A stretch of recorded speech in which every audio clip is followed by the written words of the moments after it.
আলুর কুরমা আপনারা কি এই রেসিপিটা কখনো ট্রাই করেছেন? আসলেই মনে হয় এই রেসিপিটা আপনারা একবারও ট্রাই করেননি। দোলমা খেয়েছেন, পটলের কুরমা খেয়েছেন, আলুর কি কখনো খেয়েছেন? খাননি তো। এই রেসিপিটা নিরামিষ থালিতে আপনারা অবশ্যই রাখতে পারেন। এত মজার হয় খেতে কি বলবো। তো প্রথমে আলু গোটা গোটা আলু সিদ্ধ করে এভাবে মাঝখানে একটু কেটে নিতে হবে আলুটা। আর কাঁটা চামচ দিয়ে আমি ভেতরে একটু আলুর পুরটা বের করে নেব। আর এতে এই সিদ্ধ করার কারণে এটা অনায়াসে বের হয়ে গেছে। আর টুথপিক দিয়ে চারপাশটা একটু সিদ্ধ করে দেব, মশলা যেন ভিতরে ঢুকে ভালো করে। তার জন্য এখন হলুদ লবণ দিয়ে মাখিয়ে নিয়েছি। আর এদিকে নিয়েছি ছানা, বাদাম বাটা, হলুদ, লঙ্কা গুঁড়ো আর লবণ। এখন সেই ভেতরের আলুটা দিয়ে ভালো করে মেখে পুরটা আলুর ভেতরে ভরতে হবে।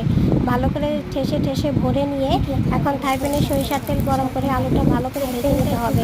আলুটা ভাজার পরে আমি দারচিনি, লবঙ্গ, এলাচ দিয়ে কাঁচা জিরা আর তেজপাতা দিয়ে বাটা মশলা দিয়ে দেবো। বাটা মশলায় ছিল হচ্ছে টমেটো বাটা, আদা বাটা, কাঁচা জিরা বাটা, গরম মশলা বাটা। ভালো করে কষিয়ে নিয়ে হলুদ, লঙ্কা, ধনে গুঁড়ো, লবণ দিয়ে জিরা গুঁড়ো দিয়ে ভালো করে কষিয়ে নিয়ে গরম মশলা বাটা মোটা দিয়ে একদম নামানোর আগে দিয়ে গরম গরম পরিবেশন করুন আলুর কুরমা।